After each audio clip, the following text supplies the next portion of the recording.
Welcome students to our today's new video. Today we are going to see about the transcription in eukaryotes. तो आज हम देखने वाले हैं यूकैरियोटिक ट्रांसक्रिप्शन प्रोसेस।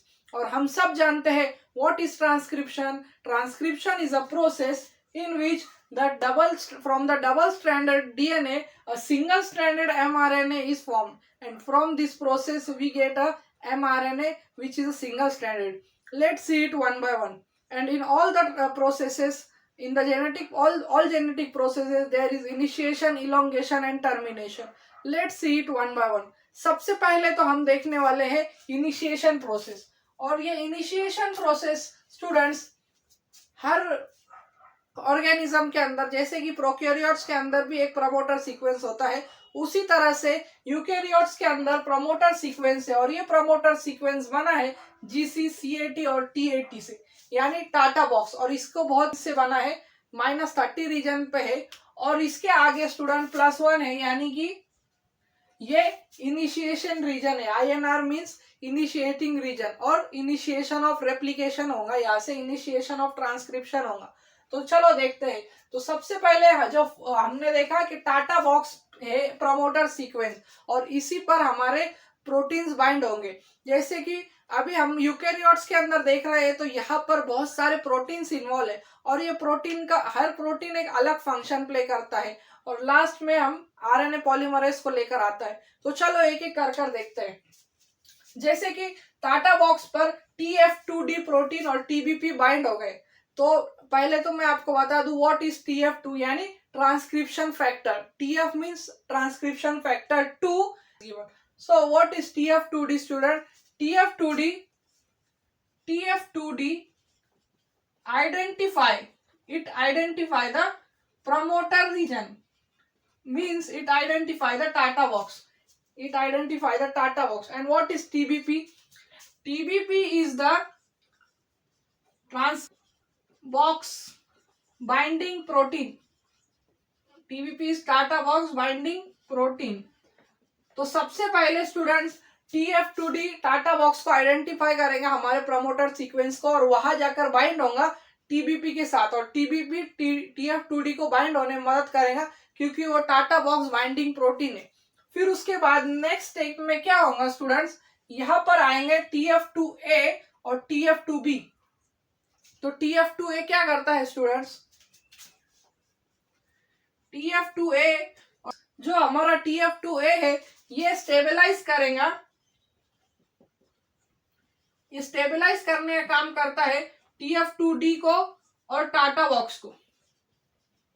ये उसे स्टेबलाइज करेगा, यानी कि ये बाइंड होने के बाद इस स्ट्रक्चर को स्टेबलाइज करने में मदद करेगा। और जो हमारा TF2B है, वो एक ब्रिजिंग फैक्टर है, यानी कि ये इनकी बाइंडिंग में ब्रिजिंग, यानी इनको मदद करेगा ब्रिज होने में, यानी बाइंड होने में मदद करने वाला फैक्टर है TF2D। तो ये 4 प्रोटीन आने के बाद हम अगले नेक्स्ट स्टेप पर जाएंगे। और नेक्स्ट स्टेप में क्या होगा स्टूडेंट? नेक्स्ट स्टेप में हमारा RNA पॉलीमरेज बाइंड हुआ है, पर RNA पॉलीमरेज को यहाँ पर किसने लाया स्टूडेंट? RNA पॉलीमरेज को लेकर आया है TF2F। TF2 का काम है टू ब्रिंग RNA पॉलीमरेज 2। और RNA पॉलीमरेज जब बाइंड हो जाएगा स्टूडेंट, तब हमारा इनिशिएशन प्रोसेस स्टार्ट हो। हमने इनिशिएशन प्रोसेस के अंदर ये प्रोटीन्स बाइंड हो रहे हैं, और ये सब किस लिए बाइंड हो रहे हैं स्टूडेंट? ताकि हमारा RNA पॉलीमरेज बाइंड हो। और जब TF2F के साथ RNA पॉलीमरेज 2 बाइंड हो जाएगा, तो हम इधर नेक्स्ट स्टेप में जाएंगे। नेक्स्ट स्टेप में क्या होगा? अभी बाइंडिंग तो हो गई है, ये बन चुका है हमारा इनिशिएशन कॉम्प्लेक्स। तो इनिशिएशन कॉम्प्लेक्स अभी तक पूरा नहीं है स्टूडेंट। यहाँ पर बाइंड होगा TF2H और TF2E। तो TF2E क्या करता है स्टूडेंट? TF2E brings TF2H। और ये TF2H आप सब जानते हैं कि TF2H है हमारा हेलिकेज एंजाइम। क्या है student? TF2H is the helicase enzyme. और ये क्या करेगा? जैसे कि हमारा ये पूरा इनिशिएशन कॉम्प्लेक्स, और ये इनिशिएशन कॉम्प्लेक्स रेडी होने के बाद, सब प्रोटीन रेडी बाइंड होने के बाद, TF2H एक हेलिकेज एंजाइम है, यानी कि ये DNA को अनवाइंड करने लगेगा। ये हाइड्रोजन बॉन्ड और फॉस्फोडाइस्टर बॉन्ड ब्रेक करके डीएनए को अनवाइंड कर देगा। और जैसे ही डीएनए अनवाइंड हो जाएगा स्टूडेंट, तब ये सब प्रोटीन निकल जाएंगे और सिर्फ आरएनए पॉलीमरेज और हेलिकेज यहाँ पर बाइंड होकर रहेंगे। तो हमने अभी ये देख लिया स्टूडेंट, अभी ये था इनिशिएशन। अभी हम देखेंगे इलोंगेशन।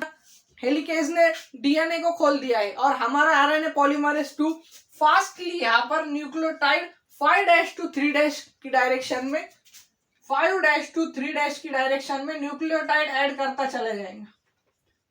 और ये न्यूक्लियोटाइड ऐड करने के बाद स्टूडेंट्स हमारी जो आरएनए की चेन है वो पूरी फॉर्म हो चुकी है।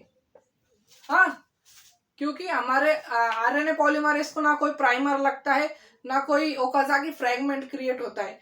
Directly RNA polymerase nucleotide 5' to 3' direction में ऐड करता चला जाता है और फिर इलोंगेशन प्रोसेस कंप्लीट होता है। अभी हम आएंगे डायरेक्टली टर्मिनेशन पे, क्योंकि ये अभी इलोंगेशन तो हो चुका है। टर्मिनेशन के अंदर क्या होगा कि हमारा जो आरएनए पॉलीमरेज है ये आगे बढ़ जाएगा और ये एक एंड पर पहुंच जाएगा। हमारे जो आरएनए डीएनए हाइब्रिड फॉर्म हुआ है स्टूडेंट्स, उसके एंड पर पहुंच जाएगा। और आप सब जानते हैं कि हमारा जो आरएनए पॉलीमरेज 2 है वो एक्सोन्यूक्लियस एक्टिविटी भी करता है 3' to 5'।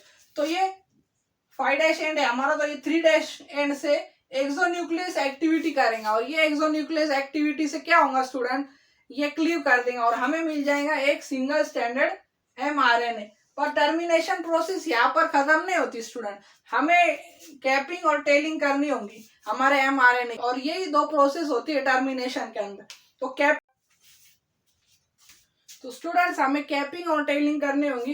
कैपिंग मीन्स हमें 5' एंड पर 7 मिथिल गुआनोसिन की कैप लगानी होगी और टेलिंग मीन्स 3' एंड पर पॉली एडेनिन ऐड करके पॉली ए टेल बनानी होगी। और टेलिंग और कैपिंग के बाद हमारा एमआरएनए रेडी है, यानी सिंगल स्टैंडर्ड एमआरएनए रेडी है ट्रांसक्रिप्शन के बाद।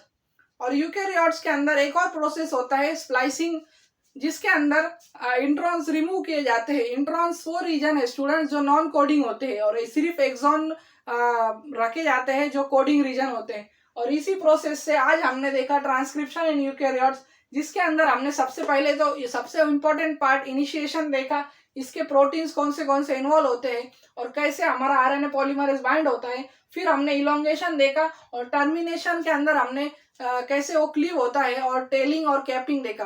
तो ये था मेरा लेक्चर ट्रांसक्रिप्शन इन यूकेरियोट्स के बारे में। आपको अगर पसंद आया तो इसे लाइक करें, शेयर